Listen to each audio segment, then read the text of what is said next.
Hello friends, వచ్చేసా collections అయితే తెచ్చేసా. Daaku Maharaj collection చూసుకున్నట్లయితే ఒక పోస్టర్ అయితే దర్శనం ఇచ్చింది. మార్నింగ్ లేవగానే 225 కోట్లు వచ్చాయి అనేటటువంటి చూడంలో గుండెలు జారిపోయినాయి అబ్బా. కానీ చాలాసేపు సస్పెన్స్ తర్వాత అది అఫీషియల్ పోస్టర్ కాదు, అది ఫ్యాన్ మేడ్ పోస్టర్ అని తెలిసిన తర్వాత ఊపిరైతే పీల్చుకున్నా. 225 కోట్లు ఎందుకు వేశారు, 2250 కోట్లు వేయొచ్చు కదా అనేటటువంటి ఫీలింగ్ కూడా కలుగుద్ది ఎలాంటివి చూసినప్పుడే. ఏంది అది ఓన్లీ తెలుగులో రిలీజ్ అయినటువంటి సినిమా, ఓన్లీ 1,00,000 టికెట్స్ 2-3 లక్షలు, మొత్తం మీద ఒక 10 లక్షల టికెట్ కూడా అమ్మడం వల్ల 225 కోట్లు ఎట్టేసుకుంటారు అనేటటువంటి ఫీలింగ్ కలిగింది. ఏమోలే, తర్వాత అది అఫీషియల్ కాదని తెలిసిన తర్వాత ఇది అనిపించింది అనమాట. ఎనీవే, అమెరికాలో చూసుకున్నట్లయితే 1 మిలియన్ గ్రాస్ అయితే వచ్చింది, అది వాళ్ళు అఫీషియల్గా తెలియజేశారు. సంక్రాంతి విన్నర్ అనేటటువంటిది చెప్పారులే, కానీ ఎన్ని కలెక్షన్స్ వచ్చాయి అనేటటువంటి పోస్టర్ అయితే వాళ్ళే తీసుకోలేదు. ఎన్ని కలెక్షన్స్ వచ్చాయి అనేటటువంటిది డీటెయిల్గా ఈరోజు ఈ వీడియోలో మాట్లాడుకునేటటువంటి ప్రయత్నం చేద్దాం. మొట్టమొదట డాకు మహారాజ్కి పెట్టినటువంటి పెట్టుబడి 100 కోట్లు అనేటటువంటిది గుర్తుపెట్టుకోండి. 100 కోట్లు అని అంటే చాలా ఇదే అనమాట. ఎందుకంటే బాలయ్య బాబు గారు రీసెంట్ సినిమాల కన్నా కానీ ఈ సినిమాకి కొద్దిగా బడ్జెట్ ఎక్కువ. దాంట్లో ఆల్మోస్ట్ ఒక 30 కోట్లు బాలయ్య బాబు గారు కొంటే మిగిలిన 70 కోట్లతో సినిమా అయితే తీసేటటువంటి ప్రయత్నం చేస్తారు. సో నేను కలెక్షన్స్ గురించి ప్రతి వీడియో చేస్తున్నాలే, కానీ దాంట్లో అయితే క్లారిటీ ఇవ్వట్లే. అసలు కలెక్షన్స్ అంటే ఏంది, నెట్ అంటే ఏంది, గ్రాస్ అంటే ఏంది, షేర్ అంటే ఏంది అనేటటువంటిది చాలామందికి అర్థం కావట్లేదు. ముందైతే దానికి ఒక క్లారిటీ ఇస్తా, ఆ తర్వాత వీడియో డెప్త్లోకి వెళ్దాం అనమాట. మొట్టమొదట మనం చూసుకున్నట్టయితే గ్రాస్ అంటారనమాట.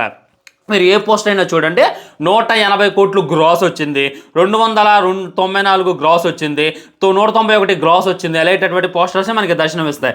అసలు ఈ గ్రాస్ అంటే ఏంద్రా బాబు అని అంటే, ఇప్పుడు మనం ఒక టికెట్ తీసుకుంటాం, ఆ టికెట్ 500 రూపాయలు ఉందనుకోండి, నీ 500, నా 500, ఇంకోటి 500, మొత్తం 500లో కలిపి ఎన్ని టికెట్లు అయితే సేల్ అయ్యాయి, ఓన్లీ ఆ టికెట్స్కి ఎన్ని డబ్బులు అయితే వచ్చాయి, దాన్ని గ్రాస్ అంటారనమాట.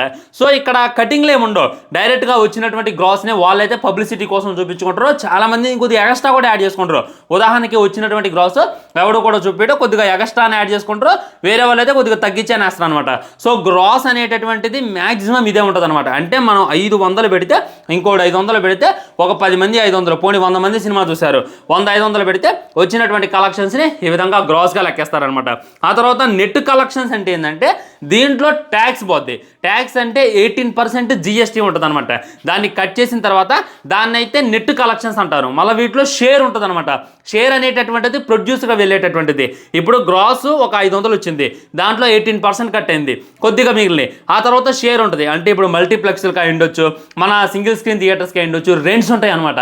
ఆ తర్వాత డిస్ట్రిబ్యూటర్కి అయ్యుండొచ్చు, 50 నుండి 55% దాకా కట్ అయిపోద్ది. సో ఆ 500 మన టికెట్కి పెడితే ప్రొడ్యూసర్ దగ్గరికి వెళ్ళేసరికి అది 180 రూపాయలు లేదా 200 అయితే అనమాట. ఎస్, మనం ఒక సినిమా కోసం 500 ఖర్చు పెడుతుంటే దాంట్లో ప్రొడ్యూసర్ దాకా వెళ్ళేటటువంటి డబ్బు 200 రూపాయలు మాత్రమే. మొత్తం ఈ 300లోనే డిస్ట్రిబ్యూటర్ తీసుకుంటారు, మల్టీప్లెక్స్ రెంట్ తీసుకుంటారు. ఆ తర్వాత చూసుకున్నట్లయితే మన సింగిల్ స్క్రీన్, మల్టీప్లెక్స్ రెంట్, ఆ తర్వాత డిస్ట్రిబ్యూటర్లు, ఆ తర్వాత గవర్నమెంట్ సంబంధించినటువంటి ట్యాక్స్, ఇవన్నీ కట్ అయిపోగా 200 అయితే వెళ్తాయి. 250 రూపాయల టికెట్ ఉందంటే 100 రూపాయలు వెళ్తాయి అనేటటువంటి గుర్తుపెట్టుకోండి. కాకపోతే వచ్చేటటువంటి గ్రాస్ ఎవడు కూడా లెక్కేసుకోడు, వచ్చేటటువంటి గ్రాస్ ఎవరికి కూడా లెక్క ఉండదు అనమాట. వచ్చినటువంటి షేర్ ఎంత అనేటటువంటిది మ్యాటర్. షేర్ మాత్రమే ప్రాఫిట్ అని చెప్పి గుర్తుపెట్టుకోవాలి. కాబట్టి గవర్నమెంట్ కట్టేటటువంటి ఈ ట్యాక్స్కే లెక్కలోకి రాదు, మల్టీప్లెక్స్లు కట్టేటటువంటి ఈ రెంట్ లెక్కలోకి రాదు, ఈ GST లెక్కలోకి రాదు అనేటటువంటిది గుర్తుపెట్టుకోండి. అంటే ఇక్కడ ఆల్మోస్ట్ 100 కోట్లు సినిమా వసూలు చేసింది అంటే దాంట్లో ప్రొడ్యూసర్కి వెళ్ళేది 50 కోట్లు మాత్రమే అనేటటువంటిది గుర్తుంచుకోవాలి. 200 కోట్లు వసూలు చేసిందంటే దాంట్లో ప్రొడ్యూసర్కి వెళ్ళేది 100 కోట్లే అనేటటువంటిదే ఇంకా గుర్తుంచుకోవాలన్నమాట. ఇంకా చాలా తక్కువ కూడా ఉంటుంది అనమాట. Depends on states.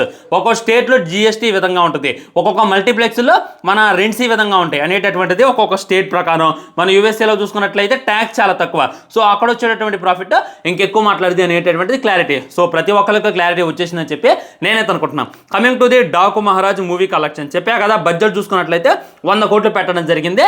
ఇది చాలా రిస్క్ అని చెప్పి కూడా చాలా మంది కామెంట్ చేశారు. సో ఇక్కడ బడ్జెట్లో GST ఏం కట్టుండో, మొత్తం మీద సినిమాకి ప్రమోషన్స్కి అయ్యుండొచ్చు, హీరోకి ఇచ్చింది అయ్యుండొచ్చు, యాక్టర్స్కి ఇచ్చింది అయ్యుండొచ్చు, మొత్తం మీద సినిమాకి పెట్టింది 100 కోట్లు అని చెప్పి క్లారిటీగా గూగుల్ అయితే తెలియజేస్తుంది. గూగుల్ ఎందుకు తెలియజేస్తుంది, వాళ్ళు గూగుల్కి అఫీషియల్గా ఇచ్చేసారు అనేటటువంటిది. ఇంకొద్దిగా ఎక్కువ ఉండొచ్చు లేదా తక్కువ ఉండొచ్చు, రౌండ్ ఫిగర్ అయితే వాళ్ళైతే 100 తీసుకున్నారని చెప్తాం. సో ఇప్పుడు కలెక్షన్ చూసుకున్నట్లయితే ఆల్మోస్ట్ 15 కోట్లు నెట్ కలెక్షన్స్ వసూలు చేయడం జరిగిందనమాట. అంటే గవర్నమెంట్ ట్యాక్స్ బోను వసూలు చేసిన నెట్ కలెక్షన్స్. మళ్ళీ ఇందులో షేర్ కలర్స్ చూసుకున్నట్లయితే 10 కోట్లు మాత్రమే ఉంటుంది. అంటే డాకు మహారాజు రిలీజ్ అయినటువంటి రోజు ఆల్మోస్ట్ 15 కోట్లు అయితే వసూలు చేయడం జరిగింది. ఇదేమి నేను చెప్పట్లేదు, ఒకసారి మీరు టికెట్ చూడండి. లాస్ట్ 1 అవర్లోనే 13,000 టికెట్లు అయితే అమ్ముడిపోయాయి అనమాట. రేటింగ్ చూసుకున్నట్లయితే 9 పాయింట్స్ రేటింగ్ అయితే ఇచ్చారు. బుక్ మై షోలో రేటింగ్ గురించి నేను మాట్లాడేది. ఇప్పుడు IMDbలో చూడకుండా వెళ్ళి రేటింగ్ ఇస్తారు, వేరే వెబ్సైట్లో చూడకుండా వెళ్ళి రేటింగ్ ఇచ్చేటటువంటి ఆపర్చునిటీ ఉంటుంది. కానీ బుక్ మై షోలో చూసుకున్నట్లయితే సినిమా చూసిన వాడు మాత్రమే రేటింగ్ ఇవ్వడం కుదిరిద్ది అని చెప్పి ఇంకా క్లారిటీగా క్లుప్తంగా మనకైతే అర్థమైపోతుంది అనమాట. కాబట్టి డాకు మహారాజ్కి 15 కోట్లు అయితే రావడం జరిగింది. యూఎస్ఏలో చూసుకున్నట్లయితే 1 మిలియన్ క్రాస్ అయితే రావడం జరిగింది. ఇంకా కౌంటింగ్ అనమాట, ఇప్పటితో కలెక్షన్స్ అయితే అయిపోలేదు. నేను చూసుకున్నట్లయితే సండే చాలా చోట్ల తక్కువ థియేటర్స్ అయితే డాకు మహారాజ్కి ఇవ్వడం జరిగింది, మొత్తం మీద ఇవ్వలేదు.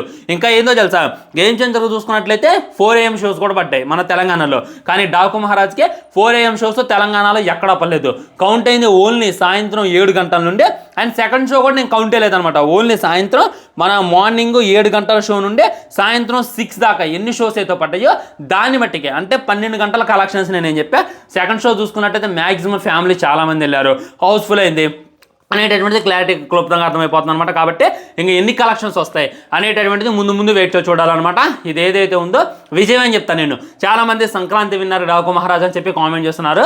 అప్పుడే అయిపోవాలని అన్న సినిమా, రేపు వెంకటేష్ గారిది సంక్రాంతికి వస్తున్నాం అనేటటువంటి సినిమా ఉంది. అక్కడ డైరెక్టర్ ఎవరు, అనిల్ రాయపూడి. మ్యాక్సిమం సంక్రాంతికి వచ్చిందంటే హిట్ కొట్టే వెళ్ళిపోతాడు.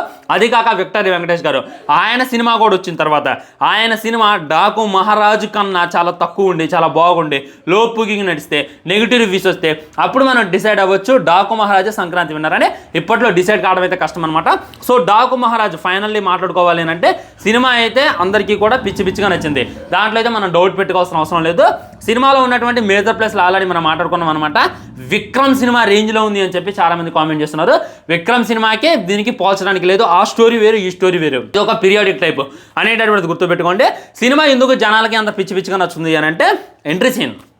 ఇప్పటిదాకా బాలయ్య బాబు గారు ఒక 100 సినిమాలు తీశారు, కానీ ఆయన ఏ సినిమాలో లేనంత బెస్ట్గా అయితే ఈ సినిమాలో అయితే ఎంట్రీ ఉంది అని చెప్పి ప్రతి ఒక్కరు కామెంట్ చేస్తున్నారు. ఇంకా సినిమాని భయంకరంగా లేపింది ఏదైనా ఉంది అని అంటే ఇంటర్వెల్ అయితే మామూలుగా అనిపించింది అనమాట. మ్యాక్సిమం నాగవంశీ గారు మీరు ఎన్ని పేపర్లు చింపుకున్నా కానీ వేస్తూనే ఉంటారు ఇంటర్వెల్లో, లాస్ట్ 20 నిమిషాలు అయితే మీరు ఆగడు అనేటటువంటిది తెలియజేశారు నాగవంశీ గారు చాలాసార్లు.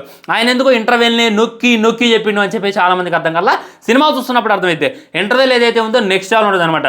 అక్కడ వచ్చేటటువంటి ట్విస్ట్ అయినా మనం అన్ఎక్స్పెక్టెడ్ ఉంటుంది, మొత్తం ఆ ఎలివేషన్లో అయినా వేరే లోకం. అంటే ఇప్పుడు మన నానాజీ నుండే డాకు మహారాజ్ ముఖం చూపించేటటువంటిది అది ఏదైతే ఉందో నెక్స్ట్ లెవెల్. ఇలాంటి ఇంటర్వెల్ అయితే రీసెంట్ టైమ్స్లో లేదని చెప్పి కూడా చాలా మంది కామెంట్ చేస్తున్నారు. అలా ఎంట్రీ లేదని చెప్పి కూడా కామెంట్ చేస్తున్నారు. ఇంకొంతమంది ఫస్ట్ హాఫ్ చాలా బాగుంది, సెకండ్ హాఫే కొద్దిగా బొక్క పెట్టింది అని చెప్పి కూడా కామెంట్ చేస్తున్నారు అనమాట. అది కూడా ఇదిగా నేనైతే ఒప్పుకుంటా. ఫస్ట్ హాఫ్ ఏదైతే ఉందో మొత్తం ప్యూర్ యాక్షన్ సీన్స్, ఎక్కడ కూడా తగ్గకుండా ఎక్కడ కూడా లేకుండా పోతే సెకండ్ హాఫ్లో కొద్దిగా డాకు మహారాజ్ స్టోరీ. అంటే ఇప్పుడు డాకు మహారాజ్ అంటే అందరూ ఏం ఎక్స్పెక్ట్ చేశారనంటే వేరే కాన్సెప్ట్ ఉంటుంది అనుకుంటున్నారు. మన రాజుల దగ్గర దొంగతనం చేసి వేరే ఉన్న వాళ్ళ దగ్గర దొంగతనం చేసి పేదవాళ్ళకే పంచిపెట్టడం అని చెప్పి ప్రతి ఒక్కరు అనుకున్నారు. కానీ నీరు నీరు నీరు అనేటటువంటిది ఇచ్చారనమాట. నీట్ కాన్సెప్ట్ మీద చాలా సినిమాలు వచ్చాయి కదా అని చెప్పి కూడా అక్కడక్కడ నెగిటివ్ అయితే వినపడుతుంది. ఏది ఏమైనప్పటికీ బాలయ్య బాబు గారు అయితే బ్లాక్ బస్టర్ హిట్ కొట్టేశాడు. ఇది మాటలు కాదనమాట. అప్పుడెప్పుడో రిలీజ్ అయినా కన్నా ఉండొచ్చు. ఆ తర్వాత వచ్చినటువంటి భగవం కేసరి, వీరసింహారెడ్డి, ఇప్పుడు చూసుకున్నట్లయితే డాకు మహారాజు, ఇప్పుడు ఉన్నటువంటి యంగ్ హీరోలు పెద్ద పెద్ద డైరెక్టర్స్ని పెట్టుకొని ఒక్క విజయం కోసం అసలు 1000 కళ్ళతో ఎదురు చూస్తున్నారు. కానీ మన బాలయ్య బాబు గారి మట్టికే వరుసగా 4 హిట్లు కొట్టి చూపించేసిన అనమాట. అదైతే చెప్పుకోవచ్చు. చాలా మంది వీరసింహారెడ్డి సినిమా హిట్టా కాదని చెప్పి అడుగుతున్నారు. అది కూడా హిట్ సినిమానే, కాకపోతే భయంకరంగా అయితే ఆడలేదు. అఖండ తర్వాత వచ్చినటువంటి ఆ సినిమా మీద అందరికీ కూడా హై ఎక్స్పెక్టేషన్స్ ఉన్నాయి. దానివల్ల కొద్దిగా రొటీన్ కావడం వల్ల అలా ఆడింది, కానీ ఆడింది అనమాట. మ్యాక్సిమం తన స్క్రీన్ ప్రెజెన్స్తోనే సినిమాని అలా ముందుకు తీసుకెళ్లేటటువంటి ప్రయత్నం చేసిండు. అఖండ ఎంత పెద్ద హిట్ అనేటటువంటి తెలుసు. వీరసింహారెడ్డి అటు ఇటు అనగానే భగవం కేసరి పర్లా ఆడింది అనమాట. అది అంత ఇదిగా అయితే లేదు, మ్యాక్సిమం డోల్ ఇచ్చింది. ఆ తర్వాత డాకు మహారాజు సంక్రాంతి క్లీన్ హిట్ అనేటటువంటిది క్లారిటీగా అర్థమైంది. నెగిటివ్ రివ్యూస్ అయితే చాలా తక్కువగా ఉన్నాయి. నేనెవడు నువ్వెవడు డిసైడ్ చేయడానికి ఆల్రెడీ బుక్ మై షో తెలియజేస్తుంది, వెళ్ళినటువంటి ఆడియన్స్ తెలియజేస్తున్నారు. దానికి ఉన్నటువంటి రేటింగ్ సేల్ అయ్యేటటువంటి టికెట్లే మాట్లాడుతున్నాయని చెప్పి గుర్తుపెట్టుకోవాలి. రేపైతే మీకు టికెట్లు దొరకట్లేదు అనేటటువంటిది ఇంకా రియాలిటీ. ఇంకా చూసుకున్నట్లయితే సంక్రాంతి ఇప్పుడు 3 రోజులు సెలవే. రేపు ఇవాళ వదిలిపెట్టండి, రేపు ఎల్లుండి అవతల ఎల్లుండి మొత్తం వీకెండ్స్ ఉన్నాయి కూడా, మొత్తం వీకెండ్ లాగా హాలిడేస్ ఉన్నాయి. భయంకరమైనటువంటి బుకింగ్స్ వచ్చి అని చెప్పి ఇంకా క్లారిటీగా అర్థమవుతుంది. ఎనీవే రేపు రిలీజ్ అయ్యేటటువంటి సంక్రాంతికి వస్తున్నాం అనేటటువంటి సినిమా కూడా నెగిటివ్ స్ప్రెడ్ అయిందనే మట్టికి బాలయ్య బాబు అయితే క్లీన్ హిట్ అని చెప్పి ఇంకా క్లారిటీగా మనం అయితే చెప్పుకోవచ్చు ఫ్రెండ్స్. అది డాకు మహారాజ్ మూవీ కలెక్షన్స్ గురించి ప్రతి సినిమా గురించి కలెక్షన్ చేసి దీనికి వ్యూస్ ఎక్కువ రావు, ఆ విషయం నాకు కూడా తెలుసు. ఎందుకంటే సినిమా రివ్యూని అంతమంది చూడలేదు, అయినా కానీ చేయాలనేటటువంటి బాధ్యత అయితే చేయడం జరుగుతుంది. తర్వాత game changer day 2 day 3 collections గురించి మాట్లాడుకునేటటువంటి ప్రయత్నం చేద్దాం. ఆ తర్వాత సాయంత్రం కల్లా Daaku Maharaj versus game changer వీడియోతో మళ్ళీ కలుస్తా ఉంటాం. మరి బాయ్, అందరికీ కూడా హ్యాపీ భోగి. ఛానల్ని సబ్స్క్రైబ్ చేయండి, వీడియో లైక్ చేయండి, వీలైనంత వరకు వీడియోని షేర్ చేయండి. వందే మాత్రం, జై హింద్, నమస్కారం.